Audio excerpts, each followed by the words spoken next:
Hello, everyone. We are at REMAX Capitol Properties, and we are live with you today. We're going to talk about some fun stuff, but I'm Rebecca Hess. I'm Devin Smith. We're glad you're with us. We are going to kind of touch base today on pricing. That was kind of the topic we had talked about. We'd go over some pricing things with homes because that's always a big question. But first off, let's talk about what's going on in Cheyenne this week. Frontier Days. We're smack dab in the middle of Frontier Days. Right? Smack dab in the middle, and it hasn't rained yet. It hasn't. I know. Oh, you shouldn't have said that out loud. Now we're going to get hit, right? It's going to rain soon. It's going to rain soon, yeah. So have you done anything for Frontier Days? Have you guys gone I've gone to a night show. Oh, I went good. and saw red clay strays. Oh, good. They were I heard great. that was good. It was good. Yeah, I enjoyed it. Good. Very good. I enjoyed it. Yeah. And then I've done one parade. Okay.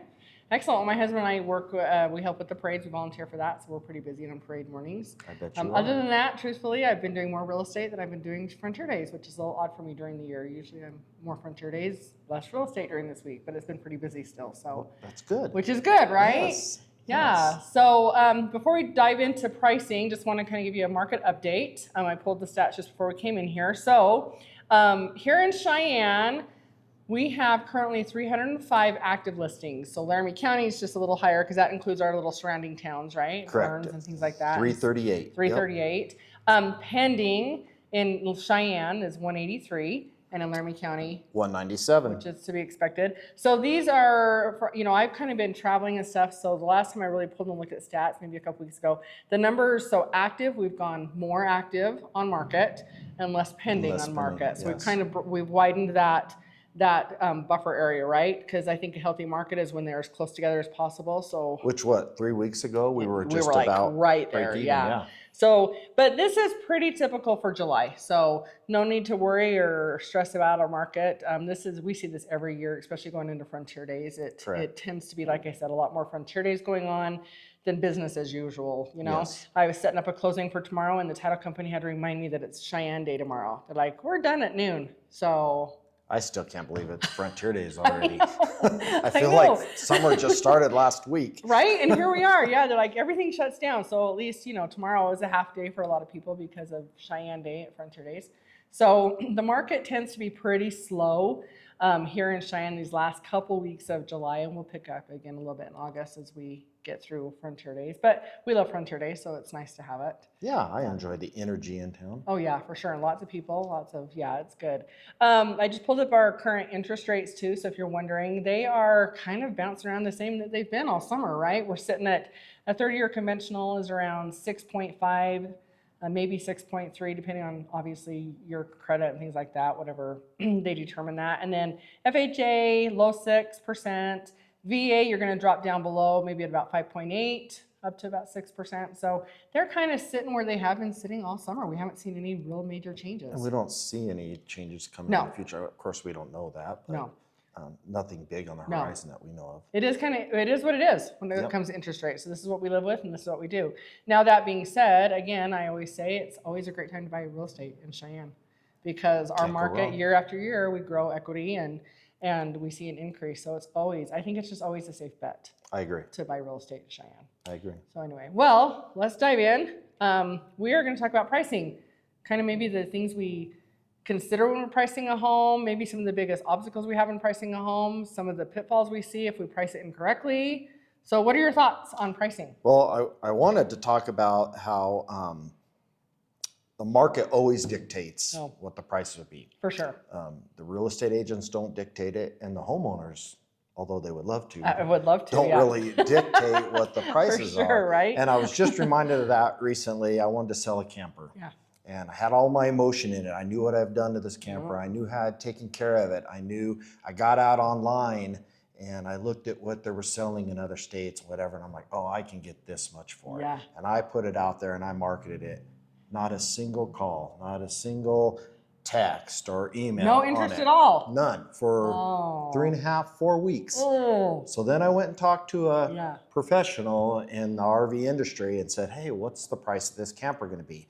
And I was way off base. And I'm like, yeah, but I've done this and this and this to it. And he's like, I don't care. It doesn't matter. This is what I've done. So I lowered it down to the price that he suggested, what the professional suggested.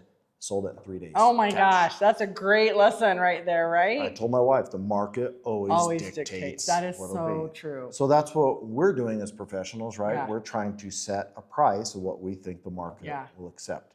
We're not picking it based on emotion. Yeah.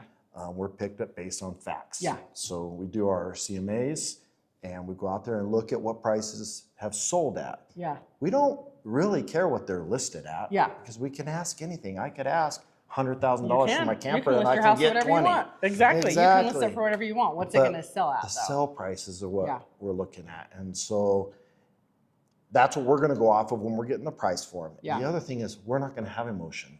Yeah. We're not going to say, oh, I raised my kids in it. But Yeah. I remember fixing that room up, all this. Our Christmas memories. I It's planted so that tree and it special. was Yeah. little and now it's 50 feet tall. I mean, that's Yes. something Yes. we don't see that. Yeah, absolutely. Well, I think the goal when we price a home is to get it sold quickly. Isn't that what everybody wants to do? Nobody wants to have a house sit on the market, right? Right. So that's the ultimate goal is we're looking at the numbers. We're trying to get the home sold as fast as we can for you. And I will say, you know, with the experience I've had doing this, it is still hard after 8 years of listing homes. You feel that emotion from your sellers, right? You feel, Absolutely. and so I always ask, what are you hoping to get out of the house? What do you think? And then it is kind of hard to have that conversation and say, well, realistically, this is really where you're sitting at, right? And I will say there's some competition in town, and so you don't want to lose a sale because you tell them what you think a fair price is. And we can kind of talk about some of the pitfalls on that, but it is really important that you price a home appropriately for the market. Correct. You don't want to overprice it and Yeah. nobody will look at it. You Yeah. don't want to underprice it and leave money Yeah, on the you don't table ever want to for leave your money on the client. table. We don't ever want to do that. Absolutely. But we also don't want to be sitting here 60, 90, 120 days later going, we should have just done this from the beginning, right? Yep, because you'll end up selling it lower than Yeah. if you had priced it correctly to begin with. Yeah, absolutely. So I pulled up some of the common misconceptions about pricing a home. And some of these are really good, and we kind of touched base a little bit, but I just thought we'd kind of go through those and then whatever points you have on here, because this is what we do, right? We live in this. And I do want to say, too, one thing that a lot of people don't understand is Wyoming is a non-disclosure state. So when you're going on Zillow and you're looking at your neighbor's house priced next to you and they have it priced at $400,000, oh, look, this was priced at $400,000, they sold it. Zillow does not have access to data for sold pricing. To tell them what it sold for. Yeah, correct. so they can tell you what they think based on what's for sale in the area, what your home is, but they don't know what those homes actually sell for. So your neighbor's house may have been listed at $400,000 and sold for $340,000. We don't know. They don't know that because it is a non-disclosure state. We know that. We know that because obviously. that's one of the things that we offer to our consumer comes with our job, and what we have access to, our tools that we have, is we can go in and see what a home actually sells for, what concessions are given, right? So we have a lot more data and information because of the laws in Wyoming that just these big platforms where you might find information, what do they call it? The Zestimates, right? The estimates, yep. Right? They're pulling what access to data they can, but they don't have all the information. They don't have it because it is a non-disclosure state. So something to keep in mind when you're looking at those numbers and you take it to your agent and say, well, Zillow said my house is worth this. No, Zillow said this is what the other houses are listed around you. It doesn't actually say what they sold for. The other thing that's not really accurate is some people go out to the assessor Yeah, and see what it's taxed at. yeah, And we always hope the house is worth more than it's taxed Absolutely. at, not the opposite. You're right. way. But it can give false information. absolutely. Well, to and that's people. interesting too because the assessor also doesn't have access to sold prices either. Like they're going off of I guess whatever information they have, but they too do not have access to all this information because Right. it's a non-disclosure state. So it's very interesting when you consider that. Anyway, so It's always great to use a real estate professional. absolutely, absolutely, and someone who's not afraid to tell you what they really think your house is worth. It might be painful, but it's worth it, I think. But we'll smile while we're doing it. Smile while you're doing that. Absolutely. And this is coming from you've bought and sold houses. I've bought and sold houses. We just sold our house. It took us 6 months. And we had some data to back it up because we'd had an appraisal done, so we knew what it appraised at. And we actually ended up selling our house for $100,000 less than the appraisal value because I wanted it sold. And that was what the market told me. That's what I could sell it for, right? And so that's what we ended up selling it for. And it hurts a little bit because that's your equity and you want to take every penny. So not only did I sell it for less, but I paid my agent to sell my house, which was me. So even me, I paid myself to do it because I understand the value. But the market dictates what your house is going to sell for. For sure, Yeah. for sure. And other things that the homeowners, the sellers are looking at, sometimes they'll put things into their house. Yeah. And Solar is a great example. Solar's a great And example. they'll spend a lot of money on that solar. That's not necessarily going to get you dollar for dollar. Yeah, absolutely not. Back on Yeah, it. and that's one of the points I have is sometimes we think or believe every upgrade we make, you're going to get dollar for dollar back. And you don't. Right. Very rarely do you. I think there's a couple instances you might see. I think if you do a kitchen very, very well, you'll probably get dollar for dollar back on a kitchen.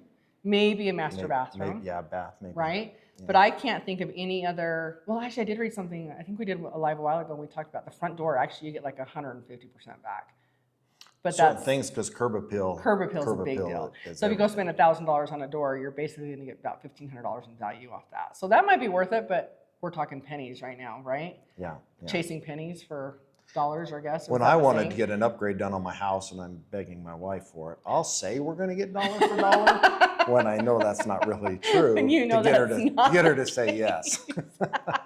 I hope his wife is listening Yeah. right now. If she is, I apologize, and that's not true.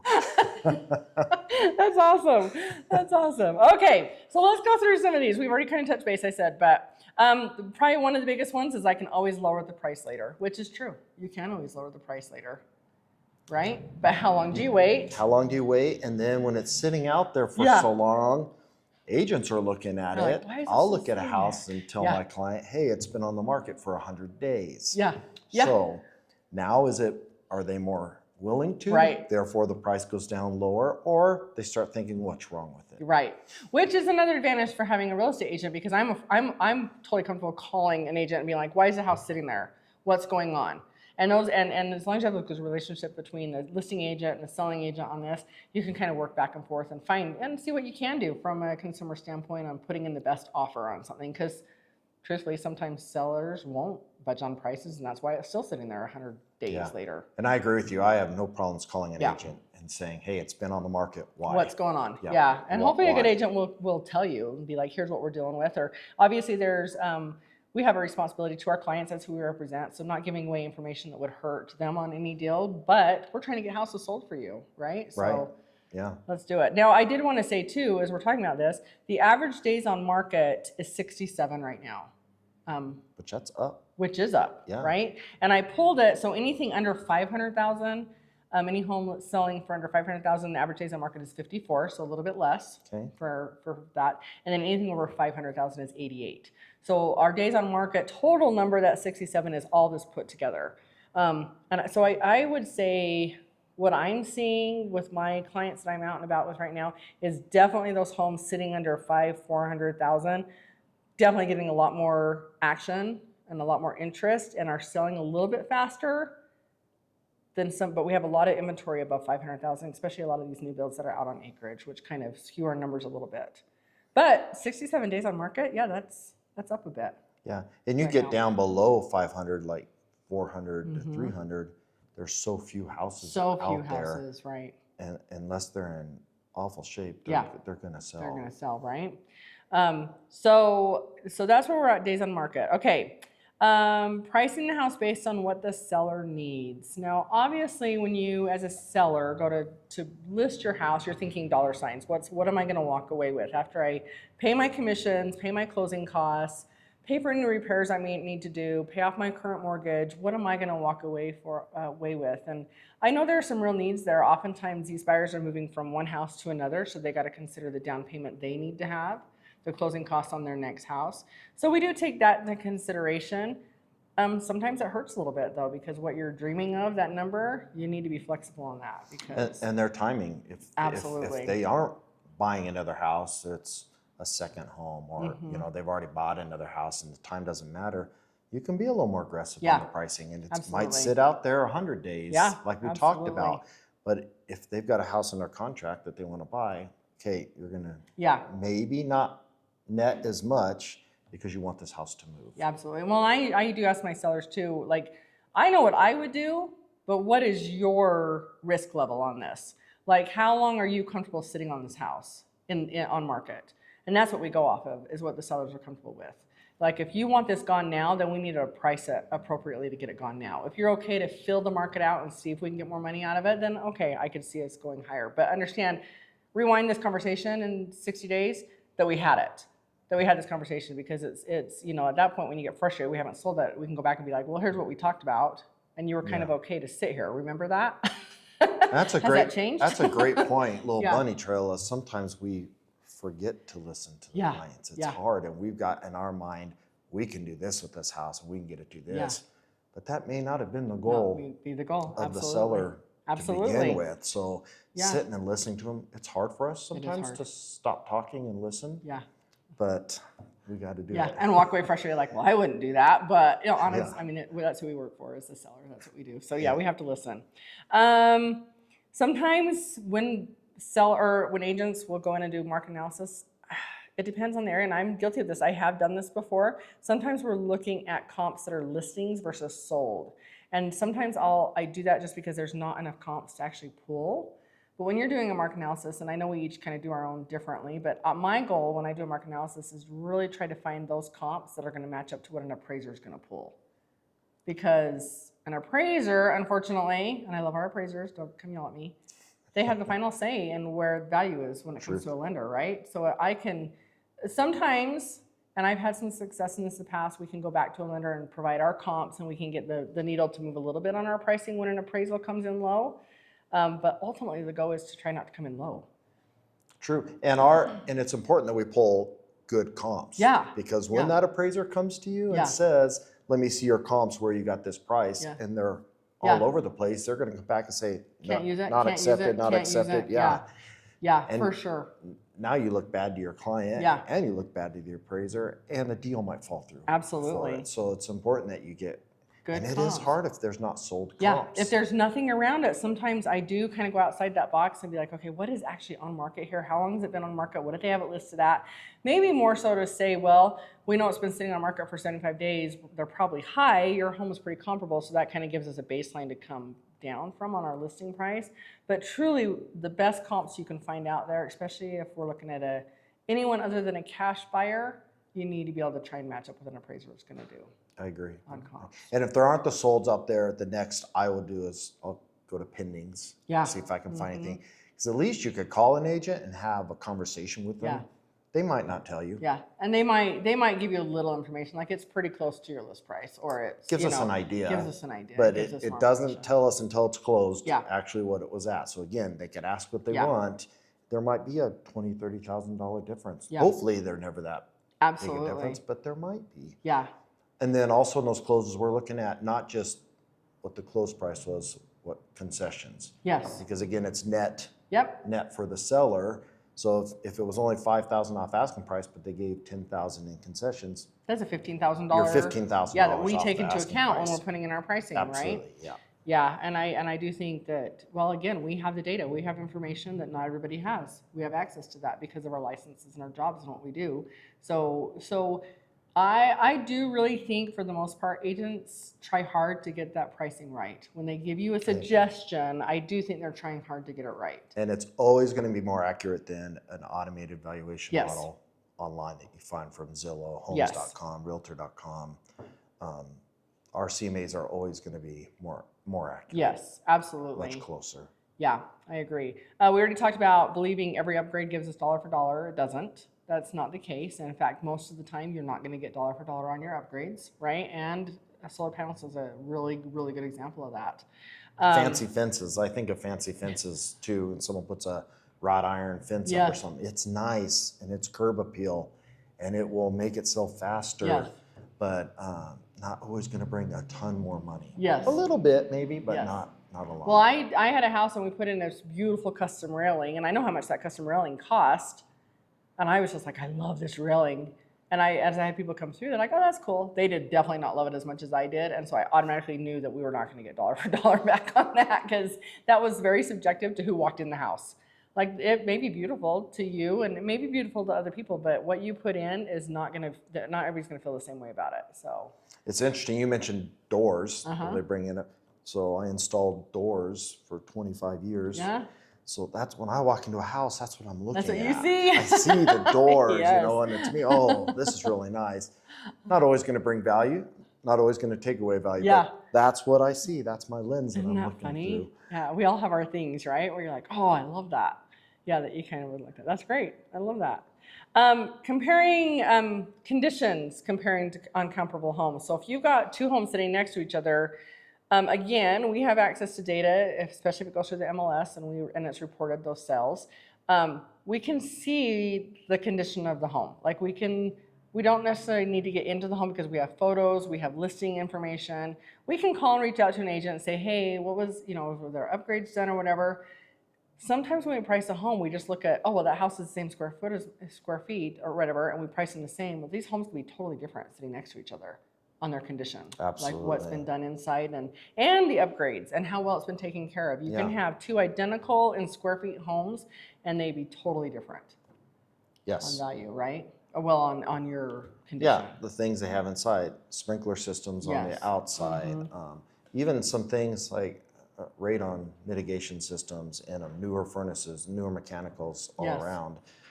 Same square footage, but something's got everything upgraded and something doesn't. Yeah. It makes a difference. It does make a difference. Yeah, it does. Overvaluing for personal taste, for sure. We love our things, right? We love our things, so we want to give ourselves back the value that we think something's worth. That's not usually going to work out well. Looking at price per square foot only when doing our comparables. This is an interesting thing for me because I think when we get buyers coming in from out of state, there's a lot of places that price per square foot is truly their metric. That's what they measure off. It is, and I don't really go off of it. I don't either. I don't hold hard and fast to that at all because I think there's too many other variables. I agree, and I agree. And I've seen too where in the same neighborhood you can have 3 or 4 houses and you look at their price per square foot and they're off, but from the less expensive to the most expensive, you can be off $100 a square foot. Yeah, absolutely. When I'm pulling comps in, I'll go figure out the cost per square foot because some people will ask that question and it can be so drastically different. And you're right, some buyers will look at that and say, I'm not interested in that. They're asking way too much per square foot. Yeah. But you've got to take in the other factors. Yep, I agree. And I do think a Cheyenne market here in Laramie County, I think we're kind of the same. I think most of the agents are kind of like this. We consider price per square foot, but it really is not the determining factor and metric we're really using when pricing our home. Especially with here a lot of rural, because land's going to make such a big difference in that. So same square footage, and if you're just going purely off of cost per square foot, this has got an acre and this one's on 1/10 of an acre. Makes a difference. Makes a big difference, right? Assuming a hot market means any price will work. I do remember the good old days in 2020 when that was kind of the case. Like it's a hot market, I can sell my house for whatever I want right now, and it did happen. There probably was a time, I wasn't in real estate then, but there was a time for that. There was a time. It didn't last for very long, and it was wonderful while it lasted, especially if you're a listing agent, because you could just put a house on the market and you had 6 or 7 offers in 24 hours, and it was awesome, right? That is not our market, and that is not a typical market. That was like COVID, everything else was just a one-off. It just was not sustainable. It was because what was happening at the time, that is probably never going to happen again in my lifetime. The current market is more what we're going to see. And it was awesome and stressful at the same time for agents too, because you never wanted to not look at your phone. You never wanted to not have it with you. Right. But for these poor buyers, I mean, you go look at a house, and for me, I love working with first-time home buyers. And you're working with a young person that's a first-time home buyer, and he or she's falling in love with the house, but you don't want them to make an emotional decision right off the bat. Hey, sleep on it. But back then, you've got 30 minutes to make a decision because and make a good decision, right? Yeah, their biggest purchase you're probably going to make in your life so far. Yes. And I'm working with a young home buyer now, and I love the excitement. Yes. And I'm like, just, let's make sure we've dotted all our I's, crossed all our T's before you make a decision, because this isn't like buying a bicycle and you don't like it next week, well, they'll just go buy another one. Yeah, exactly. So that market was tough for that. So tough. So I would much rather be in this market where they have a little breathing room. Yeah. And then you don't have the buyer's remorse and then getting out of it. I agree. That's a whole nother segment we could talk about. Buyer's remorse. I agree. I think pricing to leave negotiating room, I think I'm guilty of this too. If our market analysis comes in at 360, we're going to price it at 370 because we know unless we can offer on that first day, we're not going to get a full price offer. Right. And part of me kind of feels like at this point, I'm like, that's kind of silly. Just But you have to expect the other agent on the other side of it to be thinking the same way you are, and that's not typically the case. You kind of have planned for that, but not ridiculously, right? Negotiations. I tell my people, when we get an offer, we submit an offer, mostly when we submit an offer, let's look at how much homes are actually selling for on sell price compared to list price. And we're truly sitting around 97, 98% still. Yeah. Overall. So when you go in and throw an offer at a house that's 10% less, I'm like, why would they accept that when our average right now is well 97, 98%? Yeah. You don't see much over 3% off of it. You just don't. Yeah. So it's a lot of educating not only our sellers but our buyers. But we're talking about listing and the right ways of listing our price. We've kind of touched base on everything. I think the strongest thing as a consumer that you can do is reach out to your agent. Talk to your professional. And I really like to give my people the comps. Like I will take over and say, here's the comps that I pulled and here's why I pulled them. Because I think an appraiser is going to look at this, this, and this. We pulled these comps. This is how long it sat on the market. This is what it sold for. This is what it listed at. Now you take a look at it and tell me, compared to your house, where do you think yours fits? And I really help me put a really good pricing strategy together. And I like that you're getting them involved with it, because then they're not saying, well, you said my house exactly is this. You said. I do offer and say, if it was mine, here's probably what I would do, but this is your house, so you tell me what you want to do. Sure. That all being said, best laid plans, it doesn't always work out. You know, I have a little house sitting downtown that's been on the market for 3 months now, and it's adorable. We did have it under contract, and then the buyer backed out, got cold feet and backed out. But cutest little house, pricing's great, and I'm like, we just need to get another offer on this house. And you think, with everything else going off the market as fast as air, why aren't we getting this one? And you know, we've kind of done everything, and you have to go back to your list price. Are we a little too high? Do we need to talk about that again? Realistically look at it. Yeah. I mean, I've got one that's the same thing. I thought it would sell really fast. It's a wonderful house. Yeah. But you got to go back and start looking again. Why are we not getting looks at these? And look at other houses in that price range and how do they compare? Yeah. You know, what's selling in this price range? What's our competition? I like to tell my sellers all the time, let's look at what our competition is. What are they looking at with your, at the same time they're looking at yours? You want to price it at this. Yeah. Let's go out there right now and let's just search that price and let's see what we have to look at. For sure. This is your competition. Like you said, how does your house compare to these? And if they're like, oh, my house isn't near as nice as these. Yeah. Okay, then we need to adjust the price accordingly. Yeah, absolutely. Or vice versa. Yeah. Well, again, I would reach out to your agent or one of us. We'd be always happy to help, obviously. Talk to them about pricing, figure out the right strategy for your home. And just remember, too, we're in this every day. We live it, we eat it, breathe it, think it. This is what we do. And in just like looking at our numbers in just a few weeks' time, how different the pendings and the ones on listing on market, just in our little market here, how much can change over a couple weeks' time, and then it will change again. So really talk to somebody who knows what they're doing on this and hopefully get the house listed appropriately. Absolutely. Absolutely. Thanks for joining us. We'll see you later. See ya.